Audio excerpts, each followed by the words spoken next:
کہ ہماری تحریک جو ہے وہ عمران خان صاحب کو رہا کروا سکتی ہے. اس کی وجہ یہ ہے کہ عمران خان صاحب کی پارٹی تو اب ایگزسٹ نہیں کرتی. پی ٹی آئی تو ختم ہو گئی ہے تقریباً.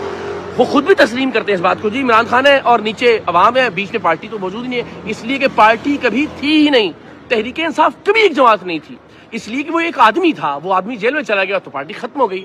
میں کہتا ہوں کہ جب آپ ایک سیاسی جماعت بنائیں گے, ایک تحریک جو کہ یونین کاؤنسل سے لے کر مرکز تک منظم ہوگی, متحد ہوگی, وہ اس اصول کی بنیاد پر عمران خان صاحب کو رہا کروا سکتی ہے یا رہا کروانے کی تحریک چلا سکتی ہے کہ سیاسی انتقام نہیں ہونا چاہیے پاکستان میں. نواز شریف کے خلاف سیاسی انتقام ہوا تھا, غلط ہوا تھا. زرداری صاحب کو سیاسی انتقام کا نشانہ بنایا گیا تھا, غلط کیا گیا تھا. آج عمران خان کو سیاسی انتقام کا نشانہ بنایا جا رہا ہے, غلط ہو رہا ہے. اور آئندہ سیاسی انتقام کا خاتمہ ہونا چاہیے.